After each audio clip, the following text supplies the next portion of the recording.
Hello, and welcome to nicenicksdoc. Um, my hair, I think, is growing out a bit like a mushroom from the side now, and it's sort of losing a bit at the front, so it's sort of going over here. But at least I've got here. Sorry, yeah, I forgot we're meant to be reviewing it. Anyway, no, this one's called The Last Dance, and it's about baseball. Is it about baseball, basketball, one of them American sports? Basketball, that's the one.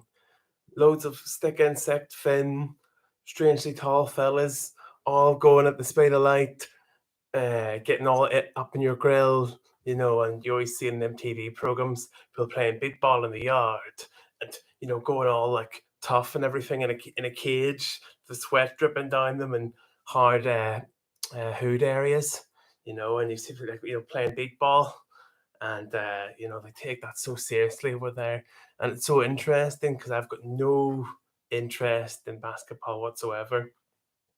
It reminds me of when I watch it, it kind of reminds me of a musical chairs or something, just people moving around.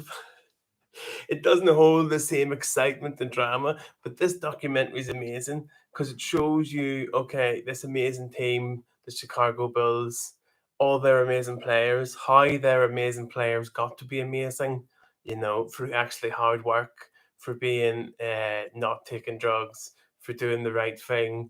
And then this guy, Michael Jordan, this small unknown fella called Michael Jordan, and it shows you him being a fucking class role model to everyone. Just being all like, no, I see everyone else doing the George Best thing and taking drugs and coke. I'm not. I'm just gonna be randomly class. And it shows you him, takes you through him growing up, knowing that he's the best, but not letting it get ahead of himself, putting in all the effort, because there's all that thing about there's in every successful person, there's the base, the foundations, your natural talent, and then of the house, then the walls, all your strength, and then the roof is then you adding to your natural talent, tactics, and learned uh, um, leg movements and stuff. And then you eventually use all these, and when you're at a certain age to become pro. So it showed you him rising through the ranks. It showed you his parents being all like, he's gonna have to leave school. And you're like, mate, this is Michael Jordan. You're damn right he's gonna have to leave school. That man's class. And some people just look like winners. This guy's a good looking, athletic, just he knows he's got this. I mean, where does he get that from? You know what I mean? That idea that you got this throughout the whole of it. You're like, that guy's gonna get the bird. That guy's gonna go places. Just when you see the look on his face of cool, I got this. You know what I mean? Just sitting there like, I got this. Don't look at me. I've got my end sorted. You guys, you quicken masses of normal average people, you squabble together. I got this. So anyway, so then he basically got picked for the Chicago Bulls, and just like when I used to watch Arsenal back in the day, the Chicago Bulls um, used to be crap, and then they got a couple of key players, but then it was mostly Michael Jordan, and then he sort of made them class by showing the rest of them that they could achieve. And this is documentaries a lot about, if you believe you're going to fail, you are going to fail. Michael Jordan sort of believed he could win, so he did win. And then that attitude spread out around him to all the other players. And then they switched a few players about, and all of a sudden, this team that no one had heard of and this player that no one had heard of all of a sudden was winning time after time. And then, of course, because of it's America, so there has to be sponsors and managers and business managers, and how much can the sponsors pay? What will the sponsors want? What does the owner want? And then, if there's any time left, what the players want. So this is all based on they had won 5 times in a row, just like whenever Man U won again and again and again. They were football or they were basketball stars. Go around in these, you see them going around in fancy cars, signing jerseys, just like chilling because sure, who's better than them? Do you know what I mean? You don't need to be all up in everyone's grill when you know you're the best, and you see them just living the life. And and such specimens of men they've just never seen. Like just the height of them, 7 foot.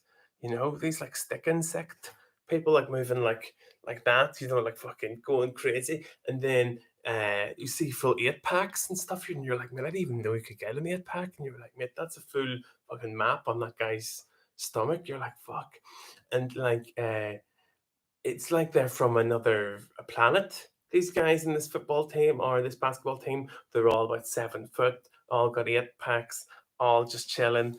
And I love the way they never like, pretended to be white, like Barack Obama. They were like,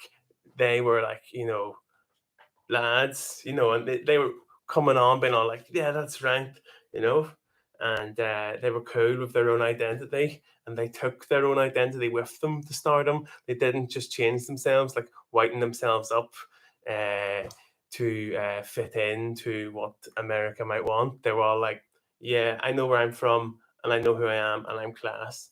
And it was just awesome. But then it comes to it in the point in this documentary where they've won 5 trophies and no one's ever won 5 trophies or whatever. And then they're like, all these guys are amazing, but they're getting old now. So, just like that thing in Pulp Fiction, whenever it's the fighter, it's like, your time that was you a couple of years ago, but now we have to sort of change a few players, get in some young people, and then they retire a few and gradually move in. But instead of doing that, this wee small fat guy who's just this wee trolling wee rascal who's like smoking a cigar out of coin rings, live like a fitted suit, and he's a wee titchy wee fella, and he's like the business manager. He's all like, "Get rid of the whole team. We're gonna reschedule all of them at once." And you're like, "No, mate. You're meant to move them in gradually, get the old players to train the younger players, like Manchester United did. Keep the coach, and then move out the old players gradually, and then move in the new." And so therefore, it's like a gentle transition. This wee guy who's just like this wee fucking wee mobster fella is all like, "Get away, everyone! Sack the coach! Get away, all these old players! And we've got a new team. We've got endless money now. I can buy whoever I want. I'm just going to make a new team because I'm small and I've got a cigar." And you know what I mean? And so, yes, I would watch this documentary if I was you, because it got me excited seeing all the different ways you could put a basketball in the hoop. It's all like reverse triple shift, bam, and you're like, yeah, that's right. And like, what the fuck do I care? So that's why this is good, because this documentary gets you passionate about a sport that you don't even like. And whenever I switched it off, I was like, I don't want to watch basketball. This is not my culture at all. And but when you're watching it, you're like, that's right. Take that, the uh, Miami Penguins. And but yeah, no. So I would watch this, and So anyway, I'll let you get on here while I continue being hungover. Jesus, the sweat's dripping off me.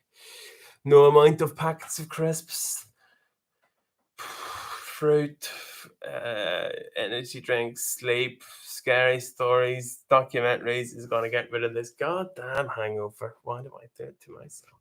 All right, goodbye.